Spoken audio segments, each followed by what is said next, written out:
Desde el semillero en memoria histórica, escritura y narrativa participaré con el hashtag literatura y memoria, leyendo un poema del libro de María Mercedes Jaramillo, Betty Osorio y Ariel Castillo, llamado Meira del Mar, Poesía y Prosa, en el cual los editores realizan una recopilación de toda la maravillosa obra de la escritora y poeta colombiana Meira del Mar. El poema se llama Desvelo y dice así: a la hora del alba, cuando el sueño me abandona, recorro los momentos de nuestro amor, en busca de los rostros de entonces, los sueños, las palabras, todo en vano. Nos fue borrando el tiempo, sus implacables manos, deshaciendo los cuerpos para solo dejarnos, viva llama, que no cesa de arder en el vacío.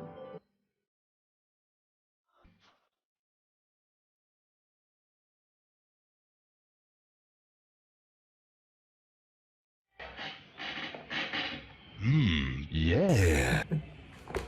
Hola, ¿cómo están? Mi nombre es Daniel Bedoya Villa, soy integrante del semillero Memoria Histórica, Escritura y Narrativa y conmemoramos el Día del Idioma, por ello participaré con el hashtag Literatura y Memoria leyendo un fragmento del libro que se llama Del amor y del olvido del maestro Darío Jaramillo Agudelo, el cual es considerado como uno de los mejores poetas del siglo XX en Colombia. Vamos a proseguir con la lectura, que dice así, es un poema muy corto. Que nadie toque este amor, que todos ignoren el sigilo de nuestro cielo nocturno, y el secreto sea el aire dichoso de nuestros plácidos suspiros. Que ningún extraño contamine el sueño tuyo y el mío, cualquier visitante es invasor en el tibio ámbito donde habitamos. Aquí el tiempo es agua fresca, en movimiento apenas sutil vuelo, y todas las gentes viven muy lejos de nuestro jardín alucinado, ajenos a nuestro paraíso secreto. Este libro ha sido bastante interesante leerlo. Habla del amor en todas sus facetas, del imposible, del real, del erótico. Si algún momento tienen un tiempo y quieren enamorarse de la poesía, este libro los puede llevar a recorrer un camino muy bonito. Que estén muy bien. Buenas tardes. Desde el semillero de memoria histórica, escritura y narrativa participaré con el hashtag literatura y memoria, leyendo un fragmento del libro La oscuridad del silencio de Carlos Agudelo.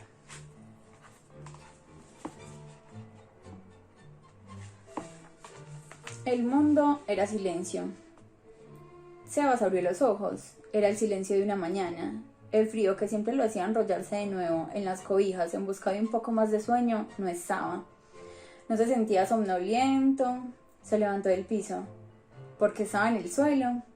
Se preguntó. Sin esperar la respuesta, abrió los labios para decir: no hay tiempo para dormir más. Arriba. Creyó estar en su cama y dirigir esas palabras a sus hermanos. Nadie lo escuchó. Sebas estaba solo. Solo en el mundo. Solo en la muerte. A su alrededor vio cajas y diferentes objetos acumulados en desorden. Había pasado la noche en el desván que hacía las veces de bodega familiar, ubicado sobre la última habitación de la casa, encima de la alcoba de Catherine, su hermana mayor. Se asustó. Intentó recordar por qué había dormido allí y no en su cuarto. Lo primero que se imaginó fue un castigo. Tal vez estaba en el desván por haber hecho algo malo, pero ¿qué pudo haber sido tan malo? Nada que hubiera hecho haría que su padre lo castigara de esa forma, y estaba seguro de que jamás lo obligarían a dormir en un lugar donde los monstruos pudieran alcanzarlo. En el lugar se sentía un poco caliente. La luz del sol, que entraba por algunas rendijas y a través de una teja de material transparente, penetraba sus ojos. La mente de Sebas fue invadida por preguntas. ¿Qué había ocurrido durante la noche? ¿Por qué estaba solo? ¿Lo que soñó no fue una pesadilla? ¿Había sido real? ¿Era la muerte? La muerte era eso que le ocurría a los demás, a los animales cuando su mamá los necesitaba para hacer algo de comer, a las personas viejas cuando se los llevaba una enfermedad, e incluso a los bebés que no saben hablar, como su hermana, que murió antes de cumplir el primer año de vida. La muerte no tenía nada que ver con él. Además, Cuando lo había imaginado no se parecía en nada a lo que estaba sucediendo. Si alguien se moría, se iba para el cielo, y su casa no era el cielo, era simplemente su casa. Sebas no comprendió su soledad, la soledad de la muerte. Ni siquiera pensó en ello. ¿Dónde estaban sus hermanos? Era lo único que le importaba. Recordó que esa mañana viajaban muy temprano, pero no comprendió cómo habían llegado hasta el desván. No tenía permitido subir allí. Es un lugar peligroso para los niños, le había dicho su padre. Una mañana en la que Catherine subió por algunas cosas. Cuando seas grande, como tu hermana, podrás entrar en él, le aseguró. En ocasiones, acostado en su cama, Sebas escuchaba sonidos extraños que iban de un lugar a otro y provenían de allá arriba. Poco a poco, debido a esos ruidos, se despertó en él un temor por el desván. Le tenía miedo e imaginaba que todo lo que escuchaba era producido por esos seres peligrosos. Una noche, su mejor amigo, Camilo, se quedó a dormir. Sebas lo había invitado con la única intención de mostrarle aquellos sonidos particulares. Entre los dos llegaron a la conclusión de que el desván estaba habitado por monstruos que se llevaban a los niños en las noches. Se desperezó con movimientos lentos. El mundo era el silencio. Dicen que el silencio es la ausencia de sonido. Un estado en el que ningún ruido exterior llega hasta los oídos. Ninguna onda sonora viaja hasta darle a la mente una posibilidad de crear una representación. También hay silencio en medio de palabras. Silencio, que te ayudan a comprender mejor el mensaje. Algunos silencios son incómodos, otros necesarios. Pero en música es simplemente una pausa, un momento fundamental para comprender la obra musical. Gracias al silencio musical es posible sentir con más intensidad la armonía en la que juegan las do, re, mi, fa, sol, la. Algunos dicen que el silencio es posible escucharse a sí mismo. Eso dicen. Sebas corrió por toda la casa, miró en los baños, en los armarios, en las habitaciones, incluso buscó debajo de la cama sin hallar a nadie. Salió de la casa y caminó por el jardín. Pensó que tal vez su madre estaría en el huerto. Contempló el sol que se elevaba lejos, en las montañas. Hacía horas el día había abierto sus brazos y nadie lo había buscado a despertarlo. Caminó dándole una vuelta completa a la casa, pero solo observó algunos animales que rodeaban el huerto. No vio a nadie. Al parecer, su familia había partido sin él. Lo habían dejado abandonado. Se sintió solo. Nunca antes lo había estado como en ese momento. Entró de nuevo en la casa. Qué extraño estaba todo. Sintió que sus piernas se doblaban, el cuerpo le temblaba, un escalofrío le recorrió los pies, de los pies a la cabeza, y su respiración se agitó. Tenía miedo. Sebas observó todo a su alrededor. Descubrió el desorden reinante en su hogar. Parecía como si un huracán o algo por el estilo hubiera pasado dentro de la casa, dejándola patas arriba. En el piso se veían quebradas las porcelanas que su madre había coleccionado con esmero y años de paciencia, muebles desgarrados, vidrios rotos, varios libros de la biblioteca de su padre estaban destrozados en el piso. En medio de aquel desorden se descubrió unas huellas que parecían ser de botas gigantes. Habían pisadas por todas partes. ¿Los huracanes dejan rastros de botas? No, era imposible. No había sido un huracán el culpable de tal desorden. Entonces, ¿quién o qué había sido el causante del caos? La mente de Sebas se hizo una pregunta tras otra. Recordó la última historia narrada por su padre, la noche anterior. Era un cuento de extraterrestres cuya imagen guardó en su memoria. Los extraterrestres eran culpables de la desaparición de su familia. Era posible que hubieran cruzado el universo entero para llevárselo. 100 años atrás lo habían hecho, tal como dijo su padre, para llevarse a un campesino de la región, porque no podrían haberse llevado a su familia. Gran parte de los extraterrestres son de color verde, había escuchado Sebas durante la historia. Al muchacho lo invadió una sensación de mareo, las piernas intentaron volver a fallarle. Se recostó en la pared, estaba recordando los seres que se llevaron a su familia. Ellos tenían aquel color.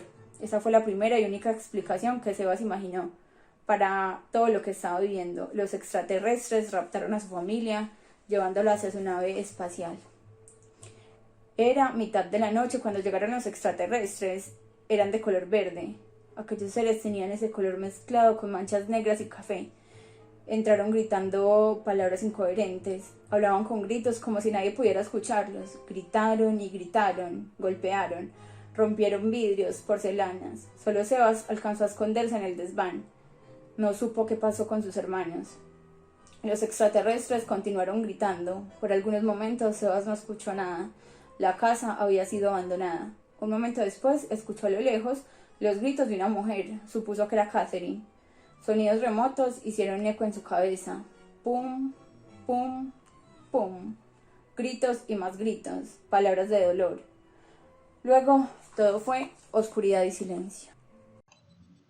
Hola, mi nombre es Diana Mejía, soy docente del Tecnológico de Antioquia, más exactamente de la Facultad de Educación y Ciencias Sociales, en el programa de licenciatura en Literatura y Lengua Castellana. Desde el semillero en Memoria Histórica, Escritura y Narrativa, conmemoramos el Día del Idioma. Por ello, participaré con el hashtag Literatura y Memoria, leyendo un fragmento del libro Llanto en el Paraíso de la escritora Patricia Nieto. Declaración de amor. Abro los ojos y te veo. Tu cara no se conmueve ante la mía. Tu cuerpo, delgado, naufraga en la camisa blanca, y tus pies, rudos, definidos, muestran el carácter de quien ha caminado con determinación. Casi no hablas, inclinas un poco la cabeza y desde allí me miras. Hay un tenue brillo en el fondo de tus ojos. Esa ruta me llama, emprendo el viaje. Llevas más de 10 años frente a la puerta de mi casa. Has cambiado de rostro, de nombre, de atuendo, de equipaje, de compañía. A veces mujer, otras hombre, en ocasiones joven, en las siguientes niño o viejo. Una vez trajiste ruana y sombrero y eras blanco. En la próxima fuiste un negro espigado, de manos largas. Antes habías sido una indígena adornada con pulseras y collares coloridos. Y muchos meses atrás fuiste un mestizo rudo. Era octubre, cuando llegaste solo, sin padres, sin hermanos, sin esposa, sin bebés. En marzo apareciste cabizbajo y detrás de ti, a paso lento, llegó tu esposa, con un niño en brazos y otro pegadito a una pierna. En agosto arribaste con extensa parentela y abundante menaje. Abuelos, tíos, hermanos, sobrinos, hijos, primos primeros, primos segundos. Y con ellos 2 perros, un gato y una lora. Descargaste un costal lleno de trastos y los demás dejaron en el piso colchones, catres, banquetas, asadones, recatones y un pilón de piedra. Eres parecido a mí. Naciste en una montaña, te bañaste en el agua cristalina de una quebrada. Viste yeguas dar a luz y ordeñaste las vacas como lo hicieron mi abuelo y mi padre. Como ellos, eras dueño de paisajes sin fronteras, de cielos sin manchas, de montañas sin caminos, de ríos indomables. En esas extensas propiedades edificaste tu casa con tus manos, y según el dictado de tus sueños. A la de mi bisabuelo la rodeaba el cafetal y 12 mandarinos, y allí sus hijos, uno de ellos mi abuelo, aprendieron a conversar con la naturaleza según los tonos del verde, el movimiento de las nubes, la tez de las flores, el caminar de la potranca, el canto del gallo y el llanto de sus hijos, uno de ellos mi padre. Ellos, al igual que tú, perdieron el paraíso. De eso hace 60 años. Dejaron el terruño una madrugada de horror. Una nota, escrita con letras apiñadas, anunciaba el avance del perseguidor. Para salvarse de morir, dejaron la casa que tardaron 10 años en construir, y en ella la historia de una vida feliz. La Navidad a la luz de las velas, los convites amenizados por un trío, la algarabía de recolectores en tiempo de cosecha, los bailes después de un matrimonio, el dulce olor de la breva, las carcajadas libres de las muchachas al llegar de la escuela. Los pies recios de mi abuelo se parecen a los tuyos. Me detengo en tus tobillos angulosos y en los surcos marcados por las venas en tus piernas. El ojo de un poeta diría que tu cuerpo ha copiado las rutas del destierro. Allí, un camino, allá, una laguna, más lejos, una montaña, detrás, un puente, a un lado, un albergue, arriba, un páramo, y detrás, el territorio donde fuiste libre. Reconstruyo tu viaje en contravía, como si fuera posible el retorno. Tu casa está ahora en ruinas, lo sabes y por eso sigues de pie, frente a mi puerta. Y me llamas con la luz que aún queda en tus ojos. Quiero seguir mirándote y escuchar el relato de tu tragedia, que es la misma de mi abuelo, de mi padre y mía. Al desterrarte, destruyeron tu mundo. No pudiste ni traer a tus muertos. Algunos alcanzaron velorio y funeral. Otros quedaron abandonados en el patio, a pleno sol. Los más yacen en las raíces de los mandarinos, las ceibas, las palmas, las plataneras. Muchos tuvieron como tumba un río que no para de viajar. Otros encontraron abrigo en un cementerio lejano, donde alguien decidió darles nombres, edades, colores y rezar por la salvación de sus almas. Llevas más de 10 años aquí y solo ahora, cuando te contemplo, reconozco tu presencia. Eres bello como mi hermano, tímido como mi abuela y miras extasiado como lo hacía mi padre, recién llegado a la ciudad. Todavía se le notaba el miedo en los labios cuando pidió el primer empleo.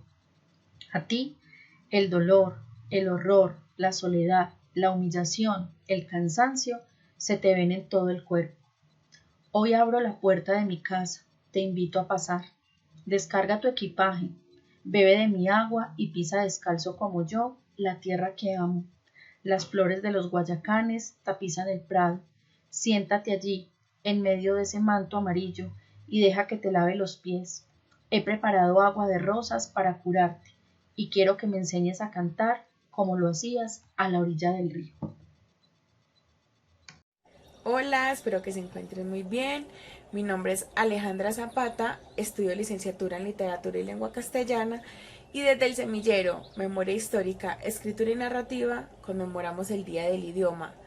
Por ello, participaré con el hashtag Literatura y Memoria, con la lectura del fragmento de la novela La Vorágine de José Eustacio Rivera.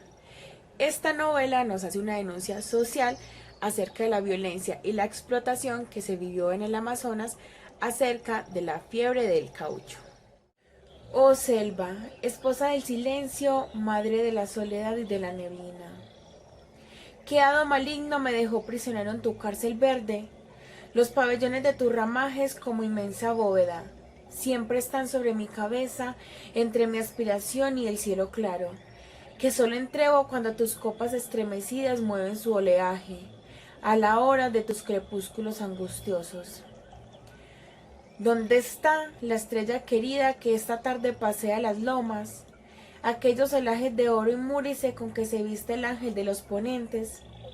¿Por qué no tiemblan en tu dombo? ¿Cuántas veces suspiró mi alma adivinando a través de tus laberintos el reflejo de astros que purpura las lejanías? Hacia el lado de mi país, donde hay llanuras inolvidables y cumbres de corona blanca, desde cuyos picachos me vi a la altura de las cordilleras. ¿Sobre qué sitio erguía la luna su apacible faro de plata? Tú me robaste el ensueño del horizonte, y solo tienes para mis ojos la monotonía de tu cenit, por donde pasa el plácido albor, que jamás alumbrará las hojarastas de tus senos húmedos.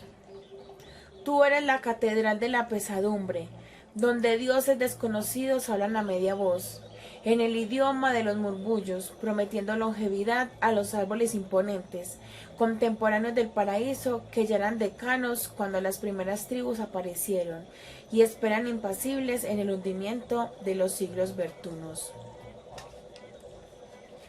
Dejadme huir, oh selva, de tus efímeras penumbras, formadas con el hálito de los seres que agonizaron en el abandono de su majestad.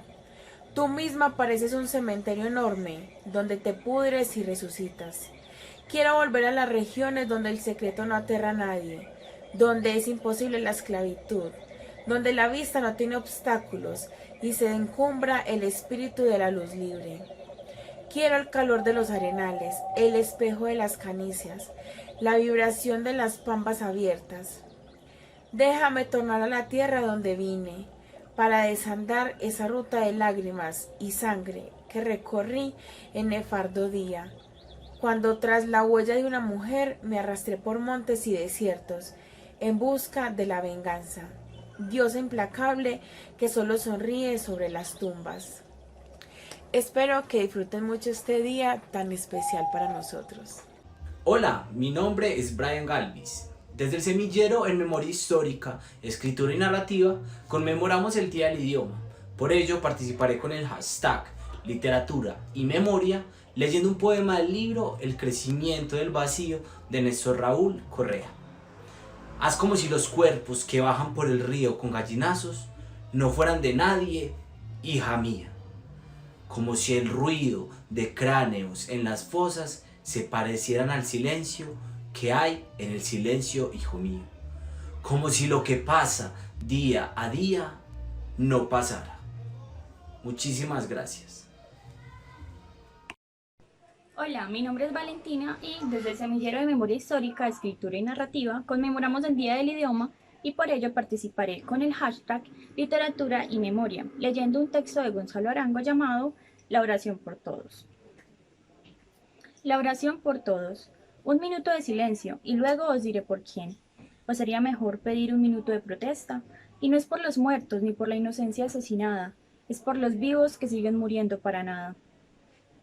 Por los que sufren y su dolor no tiene porvenir, por los que trabajan y sin embargo tienen hambre.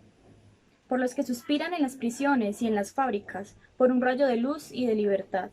Por el solitario que busca en el tumulto un corazón amigo, por los exiliados, por los miserables, por los desposeídos, que buscan una patria en su propia patria. Por los que no tienen techo y en el temblor de cada día esperan que al fin brillará la luz para todos. Por los que no tienen nada, ni un metro de tierra en que caer muertos. Y de ellos dice la piedad que son inmortales. Por los que sueñan con el rostro amado y el despertar los espera el odio, la avaricia y el mercado negro de las almas. Por los que tienen miedo de vivir, y esto los hace cobardes, matando en su corazón lo que hay de coraje, pureza y esperanza. Por los que odian y matan sin saber por qué, y en su feroz ademán tiembla una débil nostalgia. Por la pobre ramera sacrificada otra vez en el pozo de las lapidaciones de un moral hipócrita y farisea. Por los humillados, cuya única chispa de dignidad está en la hoja fría de sus puñales. Por los sabios atómicos que descubren las ecuaciones de la muerte en una probeta de laboratorio y celebran con júbilo el triunfo de la razón y de esta lógica infame. En fin, por todos, por ti, por mí, para que cese el dominio tiránico de la cruz y el patíbulo, y se nos dé para esta vida la salvación que se nos promete en el más allá. Hola, mi nombre es María Isabel y desde el Semillero de Memoria Histórica, Escritura y Narrativa conmemoramos el Día del Idioma. Por ello, participaré con el hashtag Literatura y Memoria leyendo un fragmento del libro Obra Negra del escritor colombiano Gonzalo Arango. La patria en exilio. Ávidas aves de rapiña oscurecieron el cielo de mi juventud. El aire era una mezcla repugnante de incienso y pólvora, el humo del poder. Los genocidas cantaban alabanzas a los dioses crueles, borrachos de odio y aguardiente. Todos los caminos, amenazados de sombras cobardes, llevaban a la muerte. Los arados murieron de infertilidad, los campesinos de asesinato, Dios de vergüenza. La noche enrojeció el fuego de la venganza. El cielo, un enorme cráter sin estrellas ni ángeles. La tierra se llenó de locura, soledad y lamento. La patria, dividida en víctimas y verdugos, abdicó su destino y se precipitó en el infierno. Atila cabalgaba en el lomo de los Andes y los llanos, con un revólver a diestra y un Cristo de banderola. Lucía el uniforme de los mercenarios y era socio de los que bendicen el crimen. Sembró de cruces los campos de arroz, pero primero arruinó la cosecha de espigas. Desbordó los ríos de sangre, los mares de lágrimas, pero antes secó las fuentes de la vida y de toda esperanza. El sol huyó a su paso, mensajero de fatalidad. Decapitó el águila del escudo soberano y en su lugar instaló un cuervo horrendo, tenebroso, símbolo del poder que alimentaba sus abismales delirios. Ahogó la amistad con el escapulario del fanatismo. En su epopeya de inquietudes ostentaba una bandera política y otra religiosa que no representaban la dignidad de la patria ni de los mandamientos de Cristo. Trapos piratas, sucios de sectarismo. Los colores falsificados: amarillo, el cobre de la abyección; azul, la bastarda complicidad del cielo; rojo, la llamarada crujiente del infierno. La patria en exilio. El poder sin moral es ciego y enemigo del espíritu. A falta de razones, inventa la violencia para justificar su locura y regir a los hombres con leyes de muerte. Entonces el crimen sustituye a la justicia para salvar el principio de autoridad y restablecer el orden con la paz de los sepulcros. No fue fácil empresa para los virtuosos del genocidio, pero hicieron lo posible y también lo increíble. Por desgracia, los únicos testigos que sobrevivieron al drama fueron los verdugos. Mas, en homenaje a las víctimas, nunca olvidaremos. Hola, un saludo a todos los expectantes. Mi nombre es Natalia Rivera, estudiante del 10º semestre de la licenciatura en Educación Básica con énfasis en Humanidades y Lengua Castellana. Desde el semillero de Memoria Histórica, Escritura y Narrativa, conmemoramos hoy el Día del Idioma, donde participaré con el hashtag Literatura y Memoria, leyendo 3 fragmentos del libro La multitud errante de Laura Restrepo. Qué bueno que huele a sopa. Pienso, nada malo puede suceder en un lugar donde la gente está reunida en torno a una gran olla de sopa.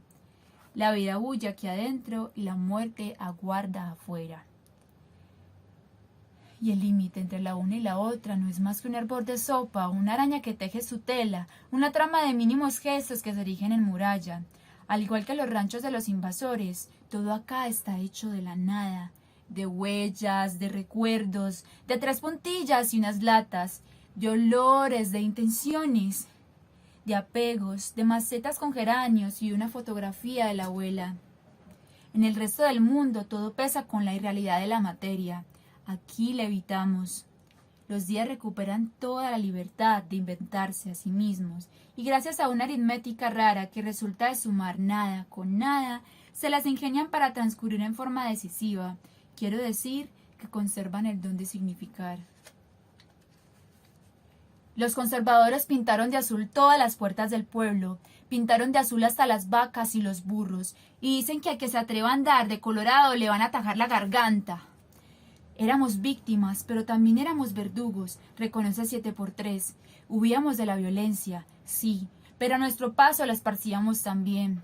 La guerra a todo envuelve. Es un aire sucio que se cuela en la nariz y aunque no lo quiera, el que huye de ella se convierte a su vez en difusor. Recuerdo la esperanza que abrigábamos entonces porque es la misma que abrigamos todavía. Cuando la guerra maine, ¿cuándo será ese cuándo? Ya pasó medio siglo desde aquel entonces y todavía nada. La guerra, que no cesa, cambia de cara y nada más. A René Girard, quien fuera el profesor de mi universidad, le escribo diciéndole que esta violencia envolvente y recurrente es irracional, por irracional.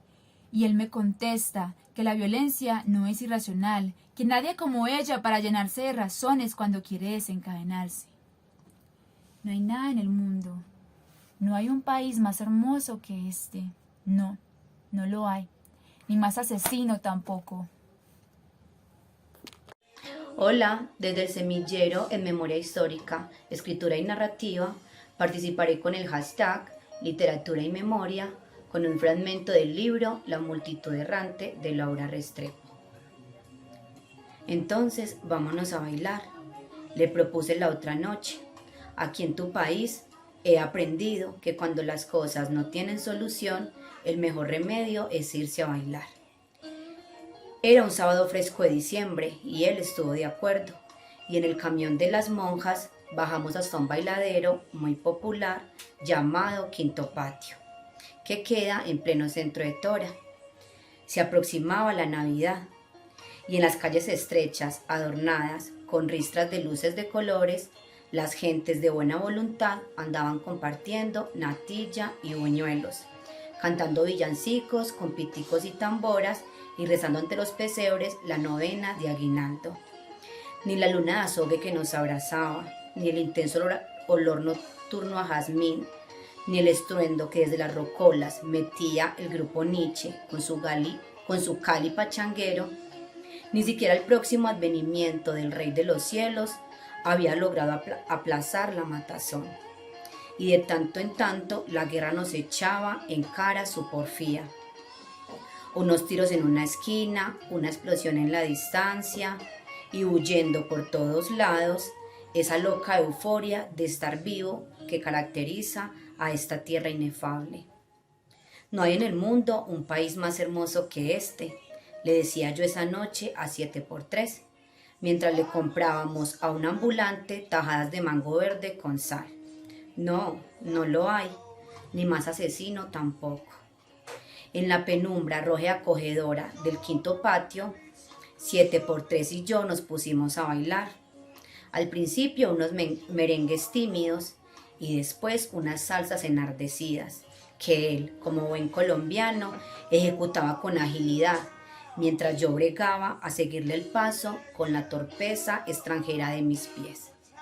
7x3, hay una cosa que debo preguntarte ya mismo, le solté de repente, haciéndolo interrumpir su bailar sandunguero. Jesús, cuánta solemnidad, ¿y qué será eso tan grave que inquieta mis ojos de agua? Dime qué pasó con los gatos. ¿Gatos? ¿De qué gatos me hablará esta señorita? De aquellos gatos hambrientos que Matilde, Lina y tú socorrían cuando les cayó la emboscada. Ah, esos gatos, a esos gatos no les pasó nada. ¿Cómo lo sabes? Porque a los gatos nunca les pasa nada. Hola, yo soy Alejandra Rodríguez y desde el Semillero de Memoria Histórica, Escritura y Narrativa conmemoramos el Día del Idioma. Por eso me uno con el hashtag Literatura y Memoria leyendo el cuento El Pardillo de Rafael Pombo.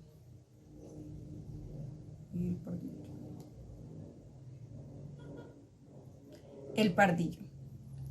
Este era lindo pardillo, tan manso como galán, dulcísimo pajarillo, y que con tierno cantarcillo pedía majas de pan. Esta es la pérfida gata, insensible, atroz, ingrata, que el pechirrojo embistió y las uñas le clavó, y casi lo desbarata. Este es el mastín valiente, que saltando noblemente sobre esa gata verdugo, libertó del fiero yugo al pajarillo inocente. Y este es el leñador, que vuelve de su labor, hacha al hombro y leña al brazo, y al dar al amo un abrazo, corre el mastín salvador. Y esta es la niña bonita, que va con su canastita, a encontrar a su papá, llevándole una cosita, que el viejo saboreará. Y esta es la limpia cabaña, con flores y árboles bella, y un torrente que la baña, donde vive la doncella y el viejo que la acompaña. Y este es el cuarto sencillo, de dormir y de coser, y a donde viene el pardillo a repetir su estribillo, pidiendo algo de comer. ¿Y en qué paró aquel cantar? Ay, en llegando al hogar, la niña, el viejo y el perro tuvieron que hacerle entierro con lágrimas de pesar. Gracias. Hola, soy Viviana y desde el Semillero Memoria Histórica, Escritura y Narrativa conmemoraremos el Día del Idioma. Por ello participaré con el hashtag Literatura y Memoria leyendo un fragmento del libro El olvido que seremos de Héctor Abad Faciolís. La memoria es un espejo opaco y vuelto añicos, o mejor dicho, está hecha de intemporables conchas de recuerdos desperdigadas sobre una playa de olvidos. Sé que pasaron muchas cosas durante aquellos años, pero intentar recordarlas es tan desesperante como intentar recordar un sueño. Un sueño que nos ha dejado una sensación, pero ninguna imagen. Una historia sin historia, vacía, de las que queda solamente un vago estado de ánimo. Las imágenes se han perdido, los años, las palabras, los juegos, las caricias se han borrado. Y sin embargo, de repente, repasando el pasado, algo vuelve a iluminarse en la oscura región del olvido. Casi siempre se trata de una vergüenza mezclada con alegría. Y casi siempre está en la cara de mi papá, pegada a la mía como la sombra que arrastramos o que nos arrastra. Supongo que fue en algún momento de esa mañana cuando mi papá copió a mano el soneto de Borges que llevaba en el bolsillo cuando lo mataron, al lado de la lista de los amenazados. El poema se llama Epitafio y dice así: ya somos el olvido que seremos, el polvo elemental que nos ignora, y que fue el rojo Adán y que es ahora todos los hombres y que no veremos. Ya somos en la tumba las dos fechas del principio y el término, la caja, la obscena corrupción y la mortaja, los triunfos de la muerte y las endechas. No soy el insensato que se aferra al mágico sonido de su nombre. Pienso con esperanza en aquel hombre que no sabrá que fui sobre la tierra, bajo el indiferente azul del cielo. Esta meditación es un consuelo. Hola, mi nombre es Ben Esteban Giraldo, soy estudiante de licenciatura en Lengua Castellana del Tecnológico de Antioquia del 10º semestre. Voy a participar desde el semillero de memoria histórica, escritura y narrativa con el hashtag literatura y memoria. Voy a leer un pequeño fragmento del libro El olvido que seremos de Héctor Abad Pascual. El fragmento se llama La muerte de Amanda.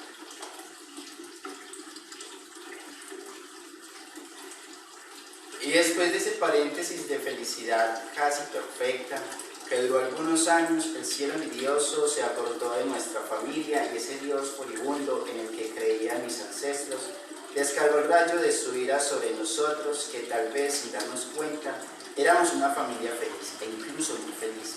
Casi siempre pasa igual. Cuando la felicidad nos toca es cuando menos nos damos cuenta de que somos felices.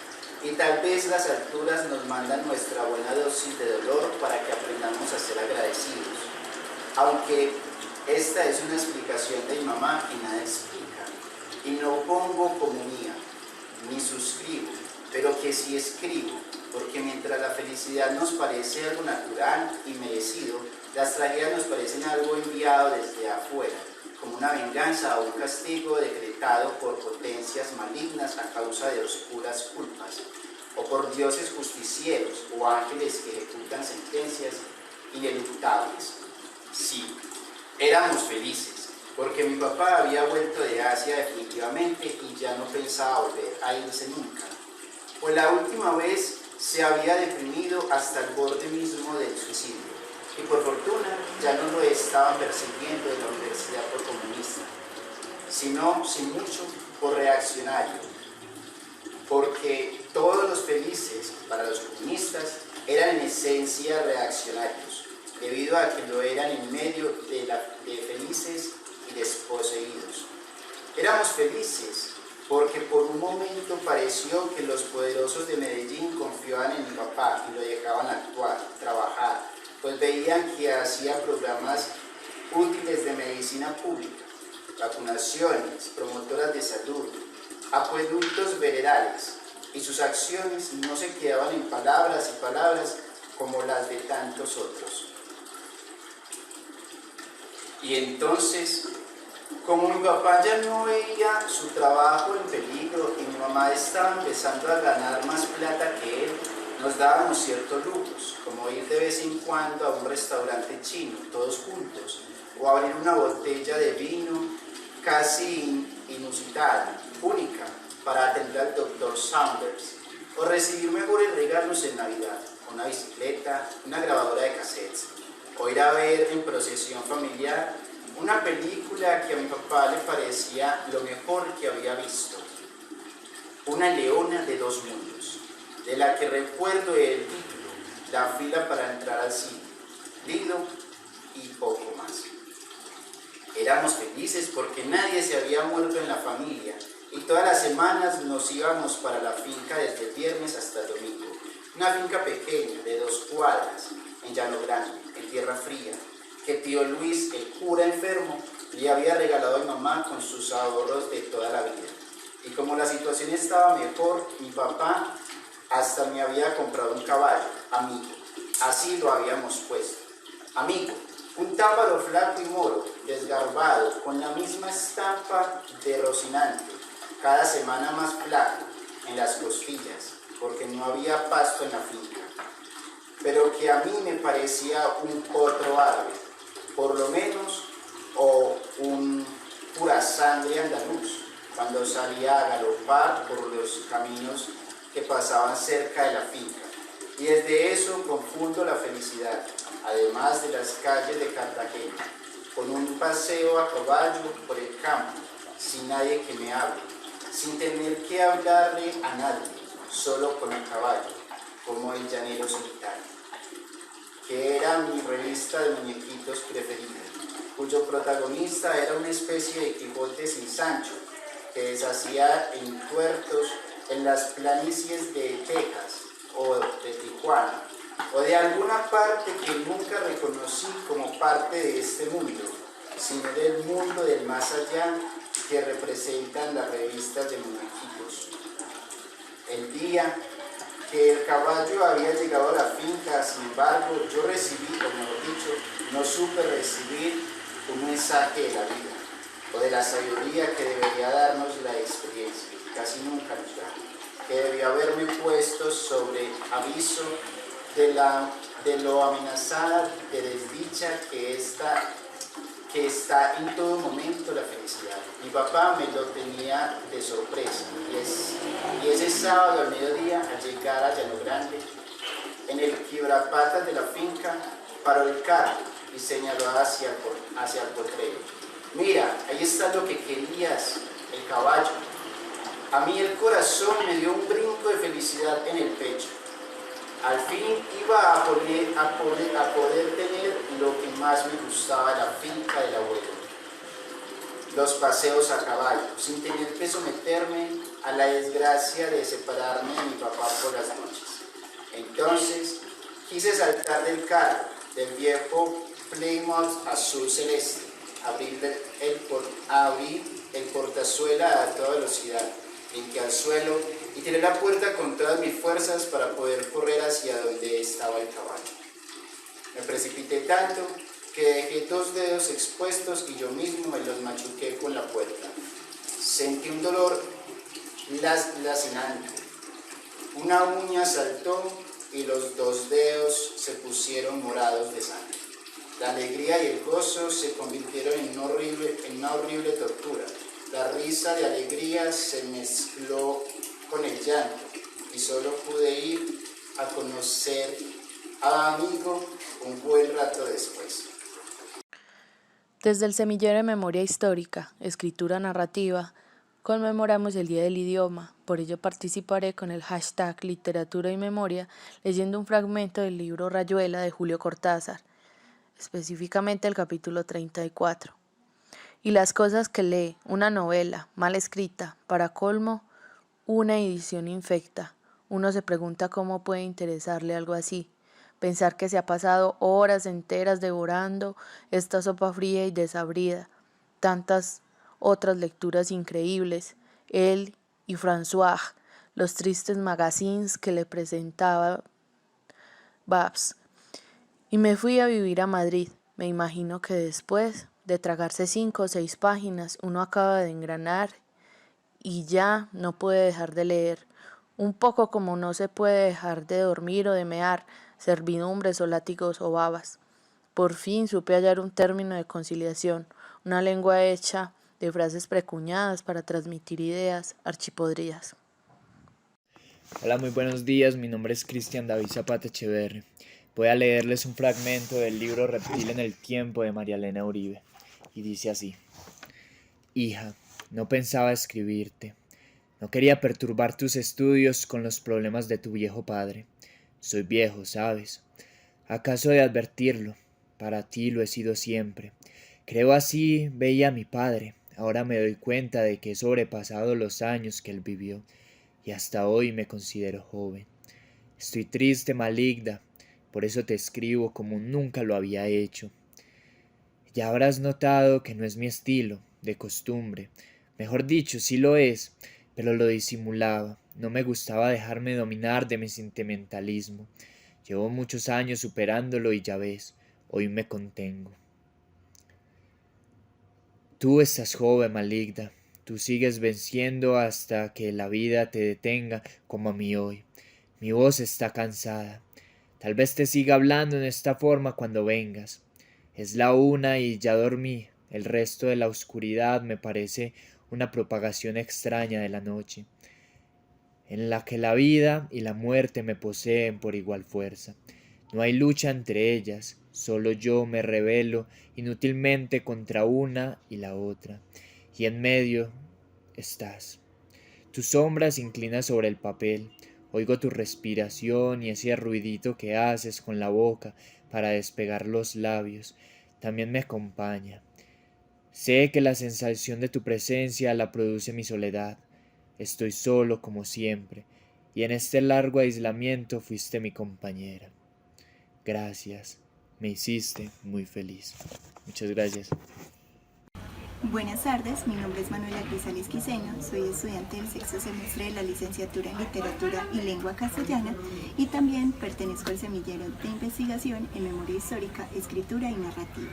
Desde allí queremos conmemorar el Día del Idioma, por ello participaré con el hashtag Literatura y Memoria leyendo un fragmento del libro titulado La Cuadra, del escritor colombiano Gilmer Mesa.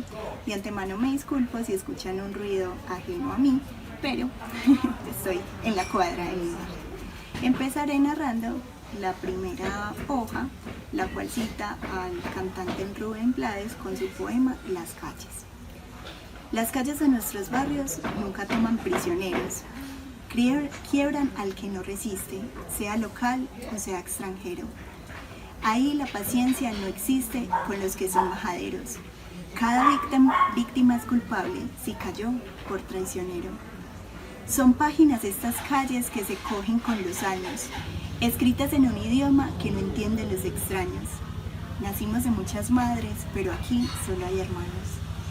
En mi vida, en mi calle, la vida y la muerte bailan con la cerveza en la mano.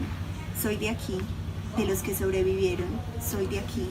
Soy de esa esquinita chiquita, bonita, bendita, de los que nunca se fueron. También les quiero compartir el apartado del último capítulo titulado Ahora. Yo soy el que tomó la foto, por eso no salgo en ella. Han pasado casi 25 años desde Halloween y son los mismos 25 años que me he tardado en contar esta historia. 25 años que dicen rápido, pero que se demoran lo que nombran pasar. Y las historias que aquí se narran también han pasado y yo he pasado con ellas ancladas en mi memoria. Persistentes como amantes abandonadas, me han perseguido en el sueño y en la vigilia todos los días y sin falta durante 5 largos lustros. Me han acompañado hasta ser tan familiares que no sería nada de lo que soy sin expoliar constante. Todos los fantasmas de que están hechas han convivido tanto conmigo que se hicieron parte de mi carácter. Me han mimetizado tanto conmigo que a veces me sorprendo hablándome al espejo como si lo hiciera con otro que no soy yo, pero también soy yo. Otro de esa época que me recuerda sucesos que creía yo olvidados para siempre, o me encuentran otros que no tenía registrados. Me derrumban trabas que me habían puesto para no ver claramente los acontecimientos que he narrado. Llevo 25 años viviendo en mi vocación, en una época que desapareció como desapareció el barrio querido de antaño. La cuadra ha cambiado tanto que me da brega creer que es la misma topografía de lo vivido. Las casas en que pasaron esas historias son ahora las casas de otras historias. Y es difícil habitar los espacios nuevos cuando la memoria se empecina en retener los viejos. Siempre se está comparando con lo pasado, con lo ausente. No sé bien para qué, si eso no conduce a nada. La memoria repele lo nuevo. El futuro siempre se interpone para aquellos que vivimos de prestado en un presente difuso y somos carne del recuerdo, por difícil que sea ese recuerdo. Por daño que nos haga, siempre volvemos a él, a sus olores, a sus gestos, a sus usos, pero sobre todo a sus muertos. Esos que siguen tan vivos que parece que su muerte solo fue el traslado a otra cosa, a una suerte de inmortalidad que los eternizan en sus épocas más vividas y de mayor lustre. Aunque el abominado presente nos obliga a escondernos a ratos en el closet de la realidad, del que se escapan rigurosos cada vez que pueden, por eso contamos las mismas historias en las borracheras, vamos a los mismos lugares buscando idénticos olores, idénticas miradas y hablamos tardes enteras con los que estuvieron presentes en esa época. Pero ya quedan pocos, casi todos murieron o se fueron de la cuadra, pero los que quedan como sobrevivientes de una masacre se niegan a hablar porque se niegan a recordar. Nadie quiere volver a sus pasiones perdidas, a los días de pieles tersas que ya hoy están ajadas, a sueños tenidos que ya hoy se perdieron para siempre, a muertes dolidas e infligidas en una palabra, al pasado. A veces pienso, y más que nada siento, que también debería haber muerto en esa época con mi gente, en mi tierna edad, y aún con la ternura en el alma. Al menos así estaría con los míos, y no en este mundo de espectros que pueblan mis días. Pero sé que algunos están hechos para hacer la historia, y otros estamos condenados tan solo a contarla o a tomar la foto. Muchas gracias.